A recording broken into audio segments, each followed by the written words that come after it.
Assalaamu calaykum waraxmatullaahi wabarakaatu. Casharkan waxaan ku eegaynaa sida monitorkaaga oo computerka ama device-ka Windows 10 kuugu xiran inaad ka soo saadid monitor kale oo ka baxsan computerkaaga ama projector aad ka soo saadid. Sida ugu fudud oo lagu tago hadda ka hor casharaan ku dulmaray oo wax kale aan kaga hadlayay, laakiin tan waxaan rabaa sida ugu fudud oo lagu soo saaro computerkaaga screenkiisa waxa saaran screen kale looga soo saaro.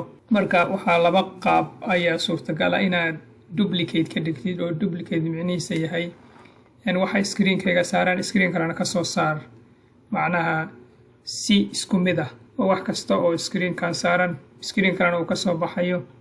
Extend inaad ka dhigtid, oo extend micnaheedu yahay screenka kalena computerkayga ama screenada kale oo ku xiran inay sawir ka soo baxo, laakiin aan awood u leeyahay mid walba waxa ka soo baxaya oo inta application furo inaan application kala duwan ama macluumaad kala duwan aan markaas screenada ka soo saaro. Marka sida ugu fudud aad taa ku samayn karid waxa weeye adigoo taabta notification bar-ka.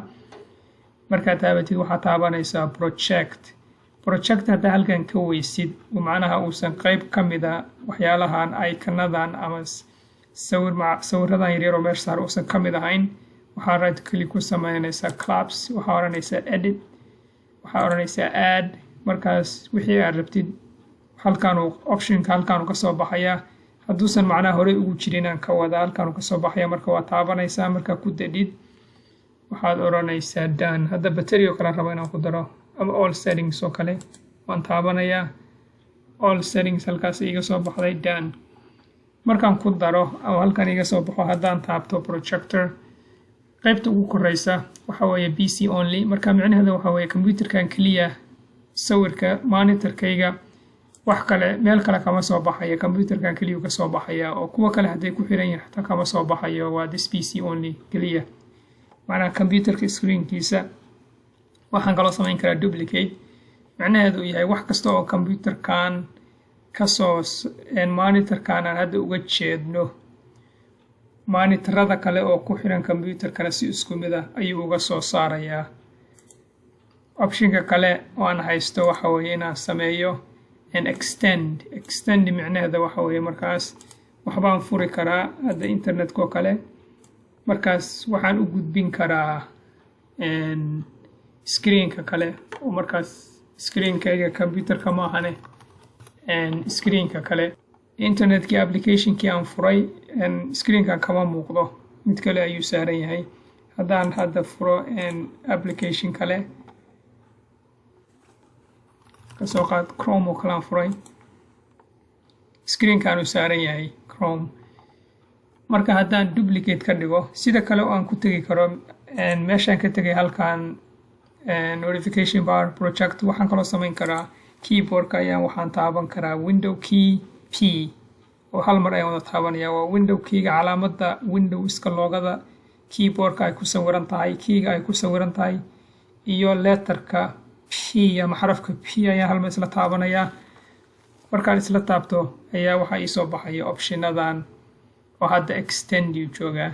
kan kale waxa weeye second screen only, markaas micnaheedu waxa weeye screen computerkayga kama soo baxayo ee screenka kale oo ka baxsan computerkayga ayuu ka soo baxaya. haddaan hadda duplicate ku celiyo waxaa muuqata applicationkii screenka kala saarnaa oo internet explorerkii iyo Chromekii labadaba waxay ka soo baxeen screenkan. labada screenba way ka soo baxeen ama laba iyo ka badan, wax kasta oo mid ka soo bax kulligoodna waa ka soo baxaya maadaama uu duplicate yahay.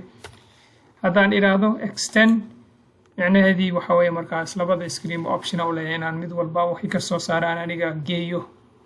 haddaan ka dhigo second screen only-na, marka computerka screen ku xiran kama soo baxo, waxba kama soo baxayaan screenka ka baxsan computerka ama projectorka screen ka baxsan ayay ka soo baxayaan wixii markaas macluumaad saarnaa computerka. hadda waxaan ku celinayaa screen only. midda kale aad samayn karid waxa weeye connectna waxa weeye waxay awood kuu siinaysaa shay wireless ah oo ka baxsan computerkaaga, sida TV oo kale, sida wireless projector oo kale, sida wireless screen oo kale inaad ku xidhid computerkaaga. markaad taabatid marka waxaa kuu soo baxaya shay kasta oo markaa bluetooth ku shaqeeya ama se wireless ku shaqeeya oo awood u leh inuu display inuu wax soo saaro. Hadda sida muuqata screen-kan oo kale hadda Dell kaas wireless-ka ayaan ku xiri karaa. Waxaan kaloo ku xiri karaa TV-ga. Marka saasna awoodda noocaas oo kalena connection-ka noocaas oo kalena waa samayn karaa wireless connection ahaan waan u samayn karaa.